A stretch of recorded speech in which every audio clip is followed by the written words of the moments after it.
thank you, Cathaoirleach. This is in relation to core funding. And core funding means that the recurrent grant allocation model, the RGAM, used by the HEA to fund the public institutions of higher education, and any model that may replace the RGAM as the HEA funding model. And the reason that we want to insert this definition of core funding is that it's used in another amendment. It's used in Amendment 37 as well, and I think in other amendments. I'm open to views and input on the most appropriate definition for the commonly used concept of core funding, but I think it's important that we set it aside, because when we've listened to witnesses on this committee as well, in terms of kind of additional funding, and the core funding is integral to everything that we do. So the intention for the amendment in section, say, Amendment 94 in section 37, which is the reason for including the definition, is to ensure that for-profit private colleges could never be eligible for core funding, essentially to make it impossible for private colleges to receive state funding in the same manner as public institutions.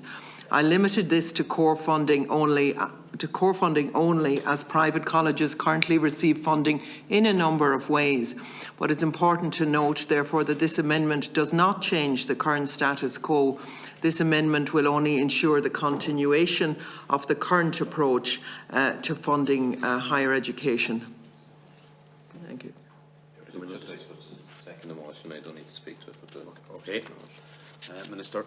I want to thank Deputy Conway Walsh for the three amendments, 2, 4 and 94, which I know we're taking together. So let me just deal with the two issues. So firstly, in relation to the relevant body, and look, I deal with this in a constructive fashion and would suggest if we need to tease through it more reports that we can, but I'm informed that the term relevant body is already defined in section 36(7) of the bill in the same manner as the amendment, and that the term relevant body is already used in section 35 and 36 of the bill. And as these amendments are linked to section 37, they need to be considered in the context of the meaning of the proposed amendment to section 37.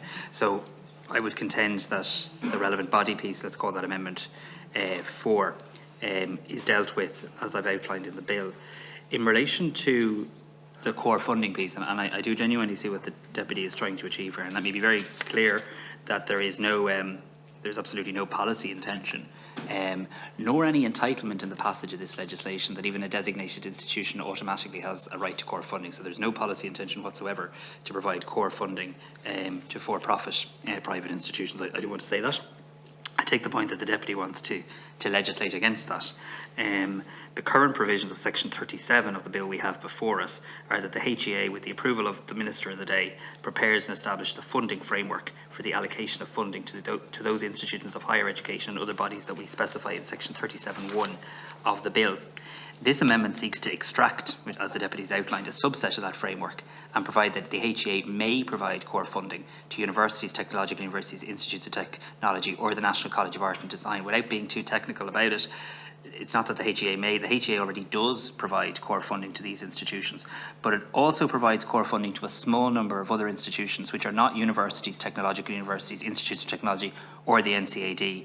And I know this is not the Deputy, I'm not trying to misrepresent the Deputy, it's not her policy intention, I know, but if you did take this amendment as worded, for example, the National College of Ireland, just as an example, Mary Immaculate College wouldn't be captured within that amendment. Is the advice available to me? So we do think that it's, in short, too rigid, that it doesn't provide the flexibility for the institutions that don't fit within the definition outlined by the Deputy, including those two, MIC and NCI, that I've referenced there. So what we've tried to do is, in section 37, we've tried to keep it a high level in primary legislation to allow that flexibility in funding as is needed from time to time. And again, I acknowledge that the Deputy is trying to not interfere with flexibility. I do get that. There is a concern in my department, though, that from officials, that it could be too prescriptive in terms of scenarios that can arise from time to time where funding needs to be provided. So, in summary, we think the relevant body piece is defined already in the legislation.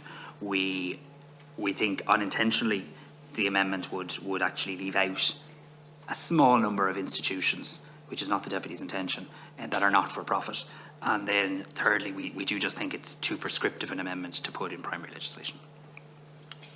the question is, okay. Yeah, can I just come, and I appreciate what you're saying, and certainly the institutions that you have named there, I wouldn't want to exclude from it.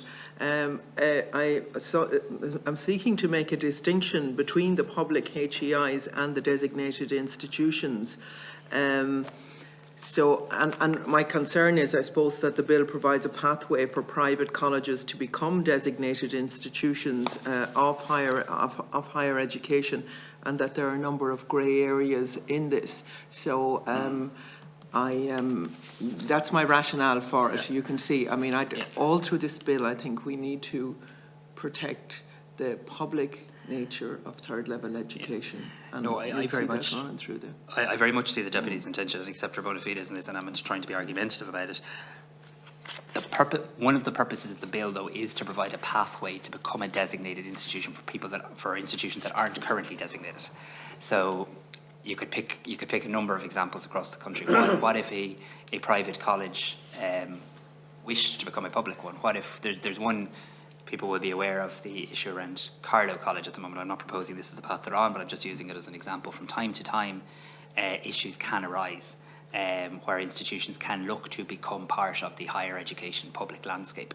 And what we're trying to do in this legislation is something we haven't had before, is a pathway to become designated as one. So when I meet NCI, for example, there's no doubt in my mind that NCI will be on this pathway. And you and I don't disagree on that. So what I'd maybe ask the deputy to do is perhaps we could reflect on the policy intention you're trying to ensure between now and report stage. But I do have genuine concerns that, as currently worded, there could be unintended consequences in terms of lacking the flexibility that I think we're trying to put in terms of a pathway to designation. Yeah, I think we agree more than disagree on what we're trying to achieve here.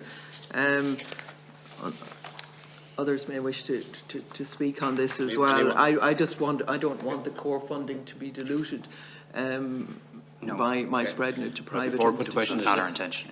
Is there anyone else wants to contribute on this amendment? Okay. I put the question that the amendment be made. Yeah. Amendment 2, is it? Amendment number 2, yeah. Yeah. You're pressing it? I move it. Okay. It's been pressed on amendment number 2 that the question is that the amendment be made. Those in favour say Tá. Tá. Tá. Those against say Neil. Neil. I think the question is lost.